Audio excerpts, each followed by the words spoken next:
Car भाई और बहनों, एक नई पोस्ट के साथ आ रहे हैं जो आ रही है झारखंड से, गवर्नर ऑफिस से। ये देख सकते हैं जो वैकेंसी आ रही है, सहायक पुस्तकालय पुस्तकालय अध्यक्ष के संविदा आधार पर नियुक्ति हेतु है ये। यानी आपकी कॉन्ट्रैक्ट बेस्ड ये जॉब होगी। देख सकते हैं, ये आप देख लीजिए, सहायक पुस्तकालय अध्यक्ष संविदा आधार पर नियुक्ति की जाएगी। ये देख सकते हैं, है ना, द्वारा राज्यपाल सचिवालय झारखंड राज्य अंतर्गत संविदा आधार पर पुस्तकालयों के पद पर नियुक्ति हेतु इच्छुक अभ्यर्थियों से आमंत्रित किए जाते हैं। उक्त पद पर, है ना, इच्छुक आवेदक राजभवन झारखंड रांची, जो ये वेबसाइट है, इस पर जाके आवेदन पत्र की प्रति डाउनलोड करनी है और इसको भेज देनी है सचिवालय झारखंड के लिए। ऑफलाइन माध्यम से भरे जाएंगे। ये आप देख सकते हैं, राज्यपाल सचिवालय झारखंड, सहायक पुस्तकालय, है ना, असिस्टेंट लाइब्रेरियन, पे लेवल 5 होगा। एक पोस्ट है यूआर की, ये आप देख सकते हैं। जो आपके लिए क्वालिफिक अब ये बता देते हैं, इस पद को संविदा के आधार पर सीधी नियुक्ति अथवा है ना सेवानिवृत्त कर्मियों द्वारा संविदा के आधार पर भरा जाएगा। यानी इसको फ्रेशर भी जो है वो भी भर सकता है, और दूसरा जो रिटायर्ड कर्मचारी हैं लाइब्रेरियन के, वो भी इसको भर सकते हैं। सहायक पुस्तकालय पद के लिए नियुक्ति हेतु एजुकेशन क्वालिफिकेशन एंड एक्सपीरियंस ये आपको नीचे बताया गया है। देख लीजिए, असिस्टेंट लाइब्रेरियन जो डायरेक्ट के लिए और रिटायर्ड पर्सन के लिए। देख लीजिए, बैचलर डिग्री इन BLIS में लाइब्रेरी इंफॉर्मेशन साइंस, है ना, किसी भी रिकग्नाइज इंस्टीट्यूट से होना चाहिए। आपको नॉलेज होनी चाहिए कंप्यूटर की।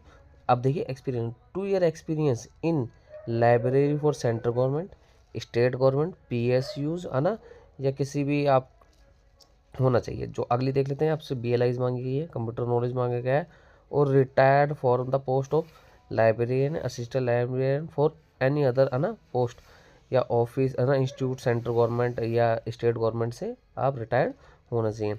अब ये देख लीजिए, सीधी नियुक्ति अथवा सेना, है ना, सेवानिवृत्त कर्मियों के चयन, है ना, उपरांत के संबंधित कर्मियों को मानदेय जो भी आपको सैलरी वगैरह दी जाएगी, भुगतान झारखंड राज्य द्वारा समय समय पर निर्धारित, यानी समय समय पर बता दी जाएगी। अब ये आगे देख लेते हैं, भर्ती हेतु आयु की गणना कट ऑफ 16/12/2024 से होगी। ठीक है, 16/12/2024। सीधी भर्ती के लिए अधिकतम कितनी आयु रखेगी? 50 साल। और सेना जो रिटायर्ड कर्मचारी है उनके लिए 62 साल रखी गई है, आप देख सकते हैं। आगे देखते हैं, संविदा की नियुक्ति हेतु शर्तें, क्या क्या शर्तें हैं। संविदा के आधार पर नियुक्ति हेतु 1 वर्ष के लिए रखी जाएगी, नहीं 1 वर्ष के लिए रखी जाएगी। 1 वर्ष के पश्चात, है ना, 1 वर्ष के पश्चात जो भी कार्यरत होगा उसका मूल्यांकन के आधार पर आवश्यकता अनुसार 1-1 वर्ष के लिए उसकी विस्तार दिया जाएगा। यानी आपको 1-1 साल के लिए बढ़ाया जा सकता है, आपकी परफॉर्मेंस अच्छी रही तो। आगे देख लेते हैं, उपरोक्त पद पर कार्यरत कर्मियों का, है ना, असंतोष पाने पर, यानी उसको असंतोष पाया जाने पर कर्मियों का अनुबंध किसी भी समय समाप्त किया जाता है। यानी आपको आपके काम से खुश नहीं हुए तो आपको कभी भी हटाया जा सकता है।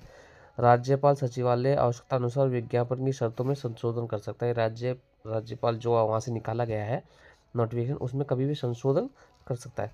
संविदा पर नियुक्त कर्मियों को कैलेंडर वर्ष के राज्य कर्मियों के अनुसार आकस्मिक अवकाश, है ना, दे होगा। यानी जो भी कैलेंडर में, जो झारखंड गवर्नमेंट का कैलेंडर, उसके अनुसार आपको छुट्टियां दी जाएंगी, परंतु किसी अन्य अवकाश के हकदार नहीं होंगे, परंतु वो जो अवकाश होगा उसके हकदार नहीं होंगे। चयन देख लेते हैं। वैसे अभ्यर्थी आवेदन करने पात्र होंगे जो केवल उल्लेख 3 पर आधारित करते हों। आवेदन पत्र प्राप्त हेतु निर्धारित अंतिम तिथि तक आवेदन को, है ना, ये कार्यालय द्वारा साक्षरता हेतु शॉर्टलिस्ट किया जाएगा। यानी आपको पहले शॉर्टलिस्ट किया जाएगा। चयन समिति द्वारा शॉर्टलिस्ट, है ना, अभ्यर्थी को साक्षरता के लिए बुलाया जाएगा। उपरोक्त साक्षरता के सफल नियुक्त, है ना, अभ्यर्थी को नियुक्ति की अनुशंसा की जाएगी। जो सफल हो जाएगा उसको जॉब लेटर दिया जाएगा। आवेदन की प्रक्रिया, इच्छुक उम्मीदवार राजभवन झारखंड रांची की वेबसाइट पर जाकर अपना आवेदन पत्र डाउनलोड कर लेंगे।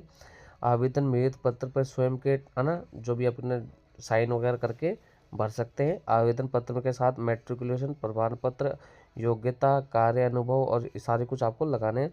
और कहाँ, अब कब तक पहुँचाने हैं?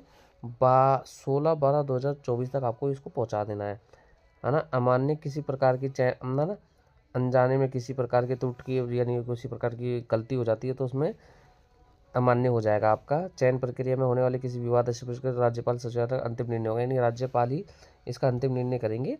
राज्यपाल ऑफिस इसका अंतिम निर्णय करेगा। आवेदनों में छंटनी, चयन, साक्षरता के लिए नहीं बुलाए जाने के कारण कोई पत्राचार स्वीकार नहीं किया जाएगा। यानी आपने कोई किसी को बुलाया नहीं तो आप किसी प्रकार का पत्राचार नहीं कर सकते हैं। आगे देख लेते हैं। ये देखो सशस्त्र की बाजी, यानी जो भी इंटरव्यू के लिए भाग लेगा उसको कोई टीए डीए नहीं मिलेगा। ये आगे आप देख सकते हैं। जिसको भी इसका फॉर्म भरना है वो सहायक पुस्तकालय, ये देखिए ये आपका फॉर्म है।